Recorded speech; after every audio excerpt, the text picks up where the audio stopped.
அன்பான மிதுன ராசி அன்பர்களே, கலையாத கல்வி, குறையாத வயது, கபடு வாராத நட்பு, கன்றாத வளமை, குன்றாத இளமை, கழுவினி இல்லாத உடல், சலியாத மனம், அன்பு அகலாத மனைவி, தவறாத சந்தானம், தாழாத கீர்த்தி, மாறாத வார்த்தை, தடைகள் வாராத கொடை, தொலையாத நிதியம், கோணாத கோல், ஒரு துன்பமில்லாத நல்வாழ்வு, பராசக்தி பரிபூரணமாக உங்களுக்கு கொடுப்பான்.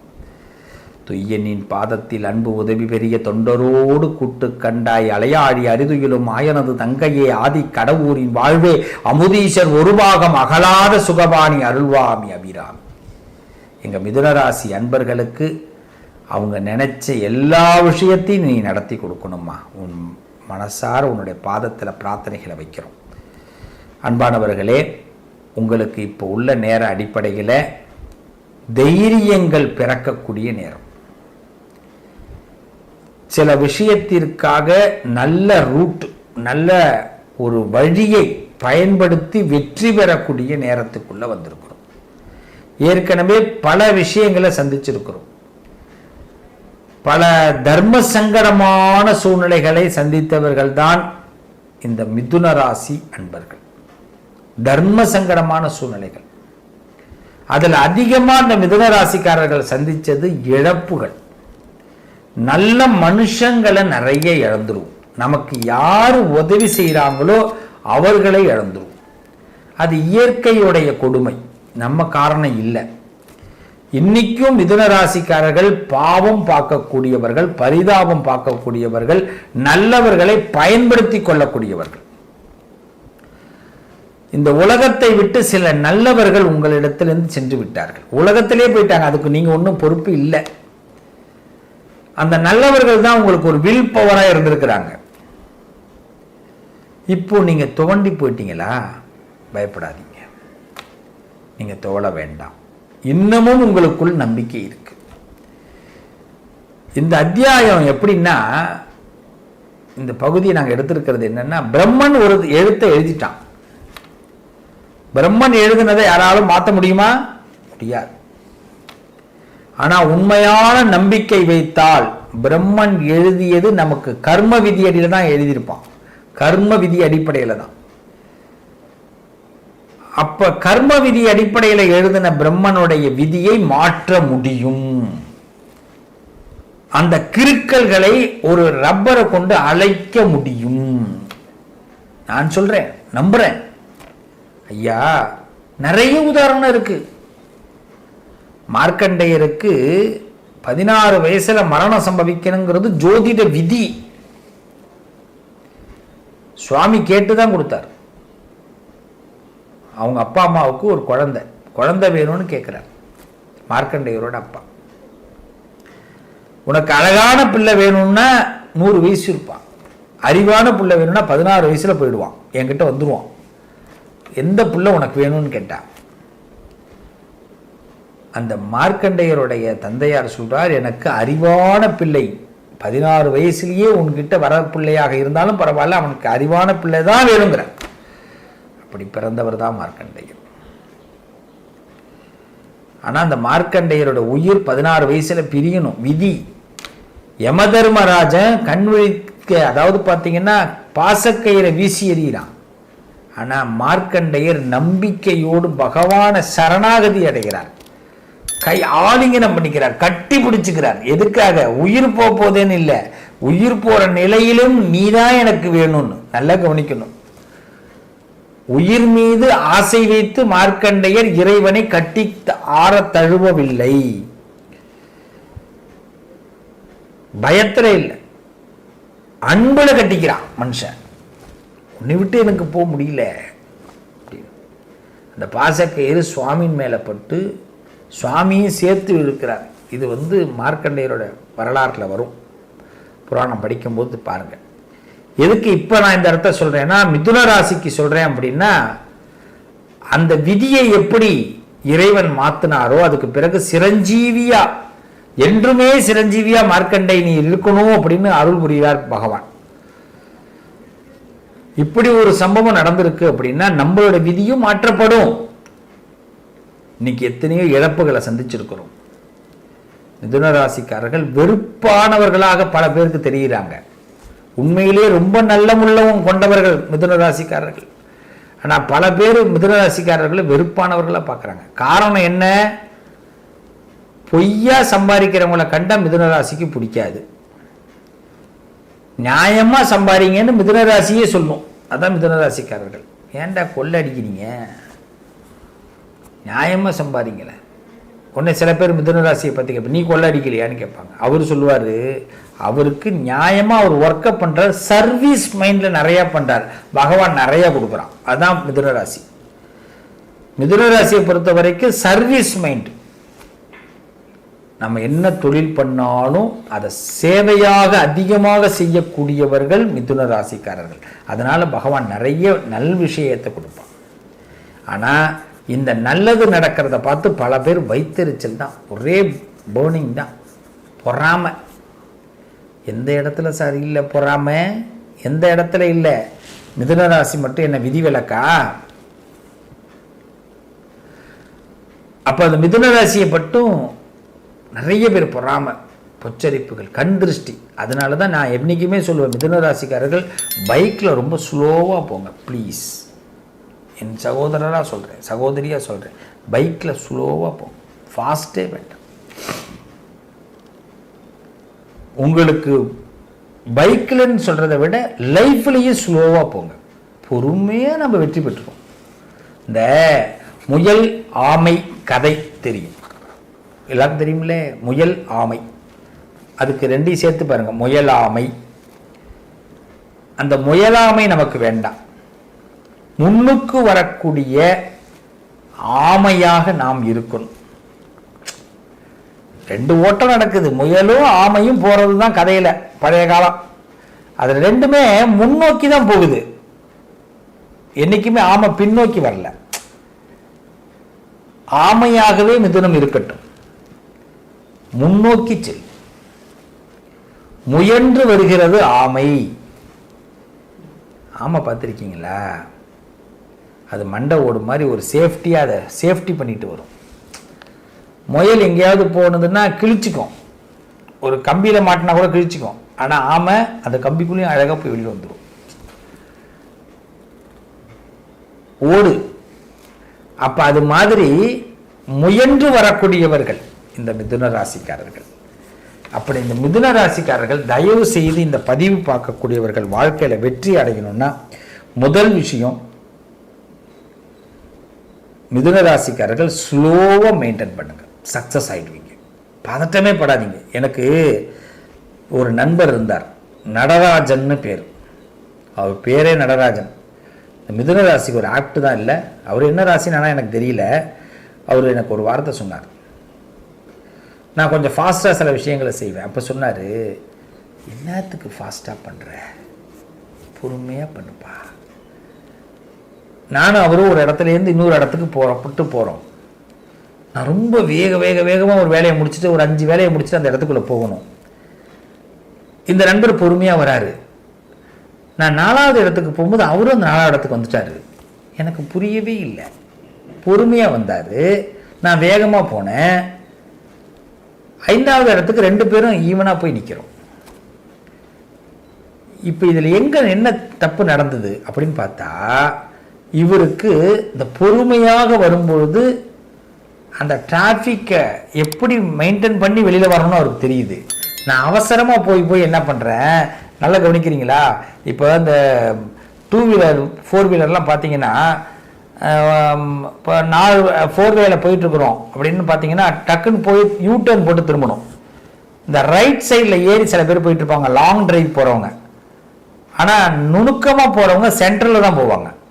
ஏன்னா லாங் டிரைவ் போகிறவங்க ஹைவேல போகும்போது இந்த ரைட்லேயும் ஏற மாட்டாங்க, லெஃப்ட்லேயும் ஏற மாட்டாங்க, சென்டரில் போவாங்க. என்ன காரணம்? திடீர்னு ஒரு ஸ்டாப் வரும்போது இல்லை ஒரு டேர்னிங் வரும்போது அந்த லெஃப்ட் ரைட் இண்டிகேட்டரை போட்டு அந்த வண்டி திரும்பும். அப்போ இவங்களுடைய ஸ்பீடு குறையும். இவங்க எதுக்காக போகிறாங்கன்னு சில நேரத்தில் அந்த இண்டிகேட்டரை பார்க்க மறந்துட்டோம்னா நம்மளும் பொறுமையாக அவ்வளோ தூரம் ஆகிடும், அதுக்குள்ளே பல வண்டி பின்னாடி போயிடும். இப்படி போன கதை தான் அது.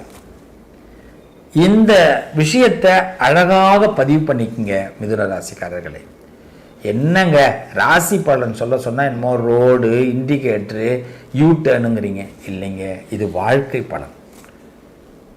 மிதுன ராசிக்காரர்களுக்கு இது மாதிரி தான் நிறைய இடங்கள்ல மாற்றம் ஏற்படுது. இந்த ஸ்லோவை நீங்க மெயின்டைன் பண்ணுங்க. சென்ட்ரலே போங்க, நேராகவே போகும். நீங்க பொறுமையாக தான் போறீங்க, ஆனா வெற்றி பெறுவீர்கள். உங்களுக்கு நடந்த கடந்த கால விஷயங்கள்ல சில இழப்புகளை சந்திச்சோம், சில உறவுகளை இழந்தோம், சில மனிதர்களை இழந்தோம். பரவாயில்லை, இனிமேல் அவர்களை எல்லாம் நாம் புது வடிவத்தில் பெறப்போகிறோம். ஒரு புது மைண்ட், புது தாட் நமக்கு உருவாக்க போகுது. டெஃபினெட்லி ஒரு அங்கீகாரம் பெற்ற மனிதராக இந்த உலகத்தில் வரப்போறோம். இதுவரைக்கும் நமக்கு ஒரு விஷயம் கிடைக்கலையே, ஒரு நடக்கலையே, ஏன் இந்த இடத்துக்குள்ள நம்ம போக முடியல, எவ்வளோ ஃபீல் பண்ணியிருக்கிறோம். உண்மையா இல்லையா? இந்த இடம் ஏன் எனக்கு கிடைக்கல, இந்த விஷயம் ஏன் எனக்கு அமையல, ஃபீல் பண்ணியிருக்கோம்ல.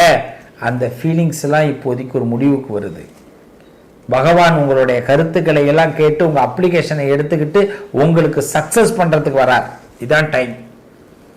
இது எந்த ரூட்ல பிடிக்கணுங்கிறது தான் நான் சொல்ல போறேன்.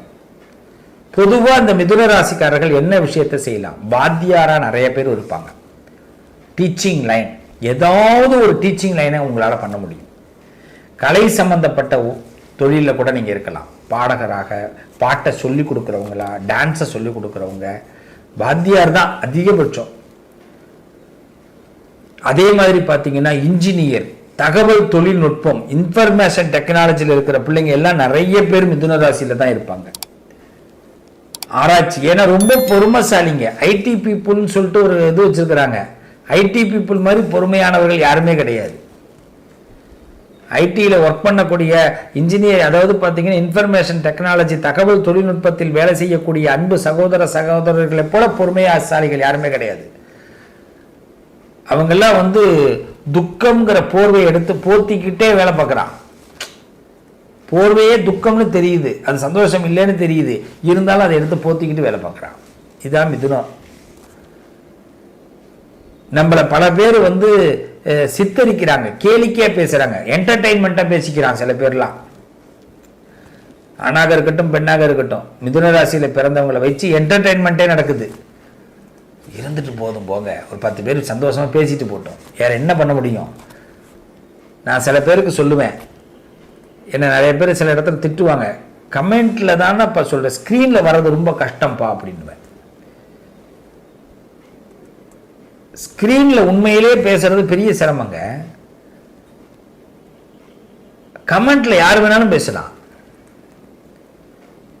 நான் அதுதான் சொல்லுவேன், அந்த தெளிவை இறைவன் உங்களுக்கு கொடுக்கிறான்னு. மிதுன ராசிக்காரர்களே, நீங்க கண்டிப்பா வெற்றி பெறக்கூடியவர்கள்.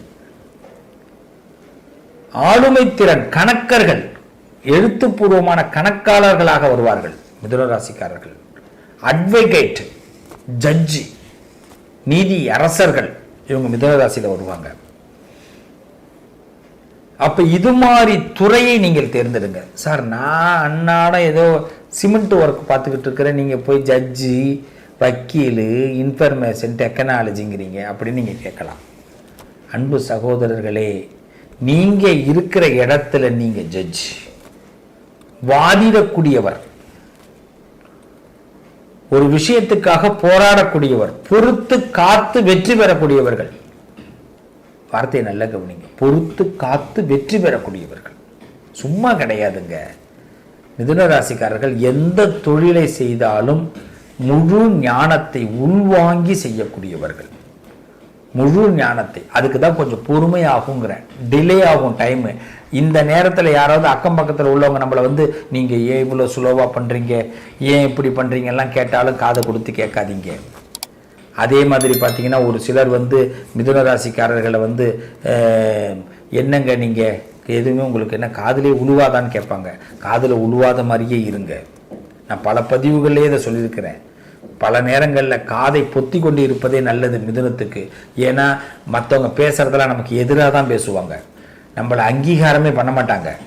மிதுன ராசிக்காரர்களை அங்கீகாரமே மற்றவங்க பண்ண மாட்டாங்க, ஏதாவது ஒரு குறை சொல்லிக்கிட்டே தான் இருப்பாங்க. நம்ம ஒரு பெரிய அதிகாரத்தில் இருப்போம், நமக்கு மேலே இருக்கிற ஒருத்தர் வந்து அங்கேருந்து நான் இருந்து வந்தால் இப்படியெல்லாம் பண்ணியிருப்பேன், நீங்கள் என்ன இப்படி பண்ணுறீங்கன்னு ஐயோ ஒரு பாராட்டு, ஒரு சிம்பிளாக ஒரு பாராட்டு, அந்த பாராட்டு கூடவா பாராட்ட வழி இல்லை, அப்படி கூடவா பாராட்ட வழி இல்லாமல் நாங்கள் போயிட்டோம் அப்படின்னு மிதுன ராசி உண்மையிலேயே தர்ம சங்கடப்படும். ஆனால் உண்மையிலேயே சொல்ல அந்த பாராட்டை தூக்கி குப்பையில் போடுங்க. உண்மையிலேயே நான் இடையில ஒரு பதிவு பார்த்தேன், இந்த பதிவு ரெக்கார்ட் பண்ணுறதுக்கு 2 நாளைக்கு முன்னாடி இஸ்ரோ அங்கே பார்த்தீங்கன்னா இந்த சந்திராயன் 3 அந்த விஞ்ஞானிகளில் ஒருத்தர் கை கட்டிட்டு நிற்கிறார். அவர் கூட வரைபடத்தில் பிகைன் வூட்ஸில் கூட போட்டு காட்டினாங்க, பாலிமரில் காட்டினாங்க, நான் பார்த்தேன். உண்மையிலேயே சொல்கிறேன், அவ்வளோ ஒரு பெரிய திறமையான அந்த விஞ்ஞானி கையை கட்டிக்கின்னா ஒரு மாதிரி நிற்கிறாரு. பிரதம மந்திரி வந்து பார்த்துக்கிட்டு இருக்காரு. அந்த பதிவை பார்த்தேன். இப்போ அவர் கையை அங்கே கட்டிக்கிட்டு இருந்ததுனாலையோ ஒதுங்கி இருந்ததுனாலையோ அவர் விஞ்ஞானி இல்லைன்னு வந்ததா? நல்ல கவனிங்க, இதுதான் மிதுன ராசி. உங்களுடைய பேர், உங்களுடைய நேரம் எங்கே வேலை செய்யணுமோ அங்கே கரெக்டாக வேலை செய்யும். ஒருத்தவங்க தான் நம்மளை ஏற்றி கொடுக்கணும், நம்மளை உயர்த்தி கொடுக்கணும்னு அவசியமே கிடையாது. மிதுன ராசிக்காரர்களுக்கு வண்டி கொஞ்சம் ஸ்லோவாக தான் போகும். டோன்ட் ஒரி, கடவுள் உங்கள் பக்கம், கடவுள் உங்கள் பக்கம். நான் அதுக்கு தான் முயலாமை கதையெல்லாம் சொன்னேன். ஒரு நாளும் தவற விடாதீங்க, மனசை விடாதீங்க. நீங்கள் என்ன இலக்க முடிவெடுக்கிறீங்களோ, என்ன பேஸ் பண்ணுறீங்களோ அதை கண்டிப்பாக அடைஞ்சே தீருவீங்க, விட மாட்டீங்க. இடம் வாங்கணும்னு நினைக்கிறீங்களா, இடம் வாங்குவீங்க. வீடு கட்டணும்னு நினைக்கிறீங்களா, வீடு கட்டுவீங்க. இல்லற வாழ்க்கையில் இப்படி தான் இருக்குன்னு நினைக்கிறீங்களா, இருப்பீங்க. ஒரு உயர்ந்த பதவி அடையணும்னு நினைக்கிறீங்களா, அடைவீங்க. நமக்கு ஆனால் நீங்கள் ஒன்றே ஒன்று மட்டும் எதிர்பார்க்காதீங்க, இந்த உறவு அந்த உறவு அவர்கள் இவர்கள் நமக்கு சப்போர்ட்டாக இல்லையே நினைக்காதீங்க. ஒரு பயம் வேண்டாம். உதவினா நம்மளை தேடி வருவாங்க, அவங்களுக்கு உதவி பண்ண நம்ம தயாராக இருப்போம்.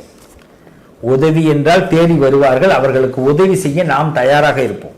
அவ்வளவுதான் நம்மளுடைய கான்செப்ட். அதை விட்டுட்டு அவங்க நமக்கு சப்போர்ட் பண்ணலையே, இவங்க சப்போர்ட் பண்ணலையே நினைக்க வேண்டாம். இதிகாசம் படைக்கக்கூடியவர்கள் மிதுன ராசிக்காரர்கள், பல அதிசயங்கள் நிறைந்தவர்கள் மிதுன ராசிக்காரர்கள். உங்களை புரிஞ்சுக்கிறதுக்கு ஒருத்தவங்க பிறந்து தான் வரணும். அதை விட்டுட்டு புரியாம இவங்கெல்லாம் பேசுறாங்களே நினைக்காதீங்க. பிதற்றக்கூடியவர்களை கண்டு பயப்பட வேண்டாம். நான் மிதுன ராசிக்கு ரொம்ப ஆனந்தமான ஒரு விஷயத்த சொல்றேன். பிதற்றக்கூடியவர்களை கண்டு பயப்படாதீர்கள். உங்க ப்ரமோஷனை யாராலையும் தடுக்க முடியாது, உங்களோட முன்னேற்றத்தை யாராலையும் தடுக்க முடியாது. பகவான் உங்களுக்கு சரியான இடத்தை, சரியான கால்குலேட்டர் தான் கொடுத்து வச்சிருக்காரு. நமக்கு சில வழி நடத்தக்கூடியவர்களுக்கு நல்லது நடக்கலன்னு ஃபர்ஸ்ட் ஃபீல் பண்ணக்கூடியவர்கள் நீங்கங்க. உங்களுக்கு மேல ஒரு அதிகாரியோ இல்ல ஒரு உயர்ந்த பதவியில உள்ளவர்களோ அவர்களுக்கு நல்லது நடக்கணும்னு நினைக்கக்கூடியவர்கள் மிதுன ராசிக்காரர்கள். எத்தனை பேருக்கு அந்த எண்ணம் இருக்குன்னு நினைக்கிறீங்க? நிறைய பேர் ஓனரை, முதலாளியை திட்டக்கூடியவர்கள் தான் இருப்பாங்க. ஆனா அந்த மிதுன ராசிக்காரர்கள் முதலாளி மனசையும் குளிர வைக்கணும்னு நினைக்கக்கூடியவர்கள். அதாவது ஒருத்தர் இருந்தாரு மிதுன ராசியில. ஒரு சின்ன விஷயத்த சொல்லி நிறைவு செய்யறேன். மிதுன ராசியை பொறுத்த வரைக்கும் எப்படின்னா, தெரிந்தவர்களுக்கு நல்லது செய்யணும்னு முதல்ல நினைக்கக்கூடியவர்கள். நிறைய பேர் என்ன பண்ணுவாங்க தெரியுமா, தெரிஞ்சவங்க விட்டுருவான், தெரியாதவங்களுக்கு தான் நல்லது செய்வாங்க. வெளியூருக்காரவனுக்கு நல்லது செய்வாங்க. செய்யக்கூடாதுன்னு சொல்லல, உள்ளூர்ல சிரமப்படுறவனுக்கு முதல்ல ஹெல்ப் பண்ணு, அப்புறமா வெளியூருக்காரனுக்கு போ. குடும்பத்துல சிரமப்படுறவங்களுக்கு முதல்ல ஹெல்ப் பண்ணுங்க, அப்புறமா அடுத்த குடும்பத்தை போய் பாருங்க. இந்த தத்துவம் கொண்டவர்கள் மிதுன ராசிக்காரர்கள். இந்த தத்துவம் இது எத்தனை பேருக்கு இந்த மனசு வருங்கிறீங்க? இதுக்கு காரணம் என்ன? புதன் பகவான் உங்களுக்கு ஆட்சி. உங்களுடைய அதிபதி யாரு? புதன்.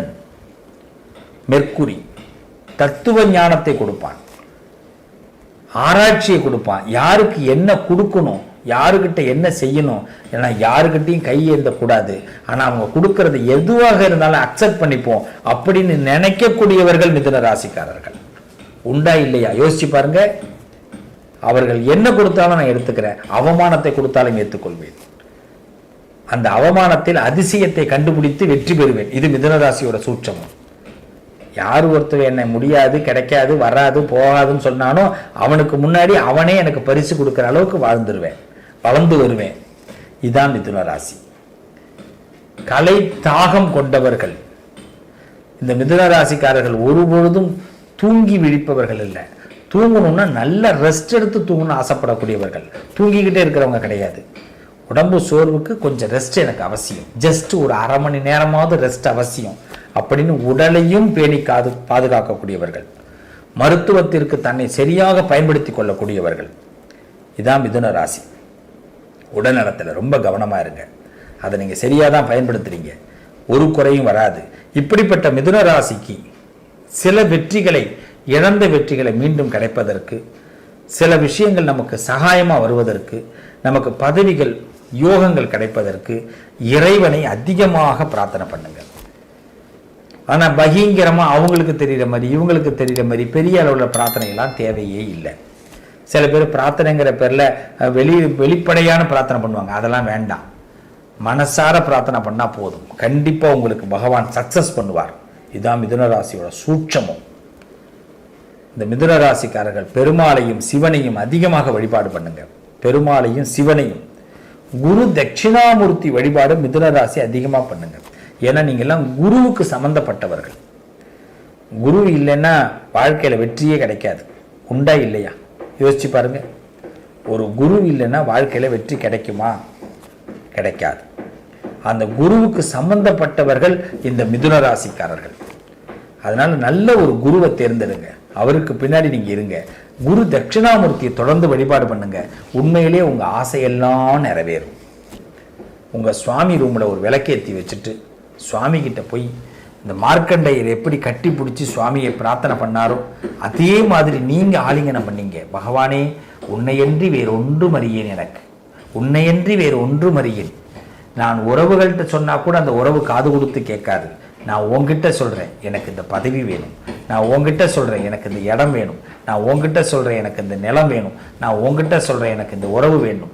நான் உங்ககிட்ட சொல்றேன், எனக்கு இந்த தகுதி வேண்டும். உங்ககிட்ட சொல்றேன், எனக்கு நல்ல மனசு வேண்டும். இதையெல்லாம் பகவான்கிட்ட கேளுங்க. இந்த மிதுன ராசிக்கு உண்மையிலே சொல்றேன், கைமேல் பலன் நிச்சயமாக கிடைக்கும். கைமேல் பலன் நிச்சயமாக கிடைக்கும். ஏன்னா பிரம்மன் எழுதிய விதி கிறுக்கப்பட்டது. நம்ம விஷயம் கொஞ்சம் ஃபெயிலியர் ஆக ஆரம்பிச்சது. இப்போ சரஸ்வதி தேவியும் மகாலட்சுமியும் உங்களுக்கு அங்கீகாரம் கொடுக்குறாங்க. சரஸ்வதி நான் இருக்கேம்மா, மகாலட்சுமி சொல்றா நான் இருக்கேம்மா அப்படின்னு அந்த மிதுன ராசிக்காரர்களை பார்த்து கேள்வி கேட்க சொல்றாங்க, பதில் சொல்றாங்க. இப்போ மிதுன ராசி கவலையே பட வேண்டாம். மிதுன ராசி கவலையே பட வேண்டாம். நல்ல கவனிங்க. இந்த சரஸ்வதியும் மகாலட்சுமி உங்களுக்கு அனுகிரகமாக இருக்கிற வரைக்கும் உங்களுக்கு ஒரு குறையும் வராது. முழு வெற்றி கிடைக்கும். தெய்வ பலம் உண்டு உங்களுக்கு. அதனால பிரம்மன் எழுதிய கிறுக்கல்கள் இனி ஒரு முடிவுக்கு வருகிறது. உங்க வாழ்க்கையில நல்லது நடக்க போகிறது. விடுபட்ட விஷயங்களை வெற்றியாக சூட போகிறீர்கள். நீங்க முடிஞ்சதுன்னா ஆண்டாள ஒரு தடவை போய் தரிசனம் பண்ணுங்க. ஸ்ரீவில்லிபுத்தூர், திருவில்லிபுத்தூர்ல போய் ஆண்டாளை ஒரு தடவை தரிசனம் பண்ணுங்க. மிதுன ராசிக்காரர்கள் நல்ல மாற்றம் ஏற்படும். அது மாதிரி சிவ சிதம்பரத்தை ஒரு தடவை சிதம்பர தரிசனமும் பெருமாள் தரிசனத்தையும் தொடர்ந்து பண்ணுங்க. மிதுன ராசிக்காரர்களுக்கு நல்ல மாற்றம் ஏற்படும். மிதுன ராசிக்காரர்களுக்குரிய ஒரு 5 விதமான மந்திரங்களை அடுத்த பதிவில் உங்களுக்கு கொடுக்குறேன். இந்த மந்திரங்களுக்காக ஒரு பதிவு நான் போட போறேன். அந்த பதிவில் அந்த மந்திரங்கள் உங்கள் வாழ்க்கையில் பெரிய மாற்றத்தை கொடுக்க போகிறது. அடுத்த பதிவில் உங்களை நான் சந்திக்கிறேன். மிதுன ராசிக்காரர்களே, உங்களுக்கு வைராக்கியம்தான் உங்கள் வாழ்க்கையுடைய வெற்றிங்கிறத உறுதி செய்யுங்க. உங்களுக்கு நிச்சயமாக எல்லாம் வசமாகும், ஒரு குறையும் வராது. நீங்கள் முக்கியமாக செய்ய வேண்டியது, ஏதாவது ஒன்று முடிவு பண்ணீங்கன்னா 5 நிமிஷம் உங்கள் வீட்டு சுவாமி ரூமில் போயிட்டு கதவை சாத்திட்டு அப்படியே ஒரு மணப்பலகையில் உட்காந்து தியானம் பண்ணுங்க. 5 நிமிஷம். யாரோ உங்களை திட்டாங்களா? யாராவது உங்களுக்கு ஒரு மனப்பிரச்சனையை கொடுத்துட்டாங்களா? ஒரு பெரிய கடனா, கஷ்டமா, இல்லை ஒரு விஷயம் நினச்சி நடக்கலையா? சுவாமி ரூமுக்கு போங்க, உங்கள் வீட்டில் விளக்கேற்றுங்க, கதவை சாத்துங்க, அப்படி உட்காருங்க. தியானத்தில் அப்படியே சுவாமியை பாருங்க. முதல்ல கண்ணை திறந்து பாருங்க, கண்ணை மூடக்கூடாது. தியானத்தில் கண்ணை திறந்துருக்கணும். முதல்ல கண் விழித்த நிலையில் தியானம். அந்த சுவாமி அப்படியே பாருங்க. ஏன் எனக்கு இது கொடுக்கல, ஏன் என்கிட்டேருந்து பறிச்ச, ஏன் எனக்கு இது கிடைக்கல அப்படின்னு சுவாமி கிட்ட கேள்வி கேளுங்க. சுவாமி பதில் சொல்வார், கண்டிப்பா பதில் சொல்வார். அகக்கண் வழியாக மனக்கண்குள் இந்த பதிவு வேலை செய்யும். உங்களுக்கே அது புரிதல் ஏற்படும். அடுத்ததுக்கு விடை கிடைக்கும். எனக்கு இது கிடைக்கணும், எனக்கு என்ன செய்வியோ தெரியாது பகவானே, பரமேஸ்வரா, நாராயணா, எனக்கு நீங்கள் என்ன செய்வீங்களோ தெரியாது, சரஸ்வதியே, மகாலட்சுமியே, நீங்கள் எனக்கு எப்படியாவது இதை நடத்தி கொடுக்கணும் அப்படின்னு அந்த பிரார்த்தனையை நீங்கள் முன்வைங்க. மிதுன ராசிக்காரர்கள், நான் அடித்து சொல்கிறேன், முன்வைங்க. நிச்சயமாக வெற்றி கிடைக்கும். 100% மிதுன ராசிக்கு தொய்வு வராது. தூரத்திலிருந்து நான் உங்களுக்கு உதவி பண்றேன், உங்களுக்காக பிரார்த்தனை பண்றேன். இன்னைக்கு என்ன பண்ண போறீங்க? இந்த பதிவு கேட்ட பிறகு சுவாமி ரூமுக்கு போறீங்க, விளக்கேத்துறீங்க, கதவை சாத்துறீங்க, சுவாமி கிட்ட தியானத்துல உட்கார்றீங்க. உங்களுக்கு அனைத்தும் வசமாகும். உங்க வைராக்கியம் ஜெயிப்பீங்க. உங்க வைராக்கியத்தில் ஜெயிக்க போறீங்க. மிதுன ராசிக்காரர்களை பொறுத்த வரைக்கும் குரு அருள் பெற்றவர்கள் நீங்கள். இன்னைக்கு சொல்றேங்க, சில விஷயங்களை, கடினமான விஷயத்தை மனசார அக்செப்ட் பண்ணதுனால தான் இருந்துகிட்டு இருக்கீங்க. உங்க இடத்துல இன்னொருத்தவங்க இருக்கவே முடியாது. சில விஷயத்தை இழந்துட்டு தான் இன்னைக்கு இருந்துகிட்டு இருக்கீங்க. எவ்வளவு பிரச்சனைகளை இன்னைக்கு சந்திக்கிறீங்கன்னு உங்களுக்கு தான் தெரியும். அப்படி எழுதப்பட்ட சில கிறுக்கல்களை மாற்றி அமைக்கக்கூடிய நேரம் வந்துருச்சு. சரஸ்வதியும் லக்ஷ்மியும் தேவியும் உங்களுக்கு அனுகிரகம் பண்ண போகிறார்கள். இந்த சகோதரனும் உங்களுக்காக பிரார்த்தனை பண்ண போறேன். டோன்ட் வரி, நல்லது நடக்கும். உங்களுடைய வாழ்க்கையில விரைவில் உங்க இல்லற வாழ்க்கையில சந்தோஷம் கிடைக்கும். உங்களுக்கும் ஒரு தலைமை பண்பு கிடைக்கும். நிச்சயமாக சொல்ற, தெய்வ பலத்தால இந்த மிதுனம், பேர், புகழ், ஞானம் எல்லாம் கிடைக்கும். வாழ்த்துக்கள். மந்திரங்களோடு அடுத்த பதிவில் நான் உங்களை சந்திக்கிறேன்.